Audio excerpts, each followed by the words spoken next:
Well, when we first came to the house, there were terracotta tiles on the floor. It was all a bit 70s. I think it was a green kitchen. So we walked straight through the house and looked at the view, loved the view, but walked straight back out.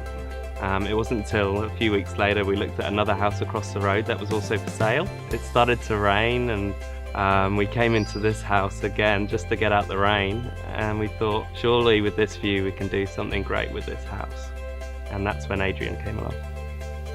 When Adrian first came in to the house, he had the same reaction to the kitchen as we did. He was pretty horrified, but he immediately knew what he could do with the place and came up with all these brilliant ideas and suggestions. As soon as he walked in, he was moving walls, pulling things down, just in his head, just talking us through it. It was exciting. Yeah, really exciting. We do a lot of cooking, so it's important we had a great kitchen, a lot of relaxing, so you know, this open plan living, looking out to this amazing view was really important for us.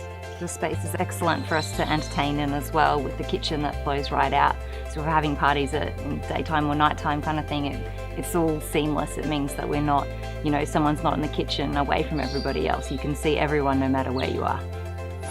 When we put in the big sliding glass doors, there was some kind of miscommunication and we ended up with a whole panel left over of glass. Even if something hasn't gone to plan, he'll find a way to make it better than what the original plan was anyway. He just bounces off any little situation and makes it the best it can possibly be. When it came time to do the ensuite, we knocked the whole wall out, used that piece of glass, which was the perfect shape and size. Just means there wasn't any waste, and we ended up with a great glass wall looking out into the forest with a bath, so it was excellent. So we thought, you see these kind of houses in magazines, and you think, oh, well, I can never afford a house like that.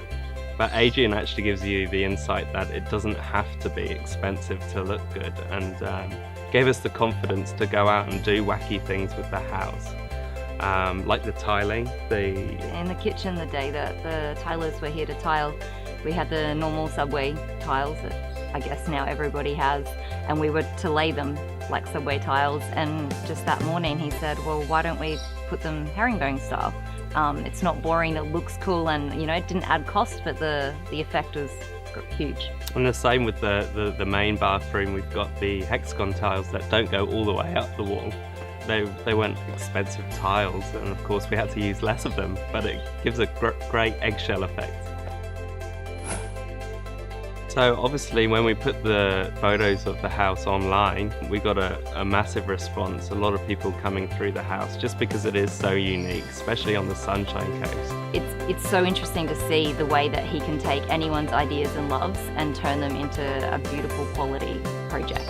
I've seen like high-end luxury houses he's done, I've seen coastal beach kind of shacks that he's done, and then our house obviously is quite industrial. It's very personal, each house is personal to the owners, and you can see that he's used their ideas and their loves rather than just a standard design head. Working with Adrian is fun, that's the main thing. You know, he's so enthusiastic and he really makes you excited about the whole renovation process. You can't wait until he comes around and has more ideas, and you can't wait to see how they turn out. So it's really good fun. Yeah, definitely.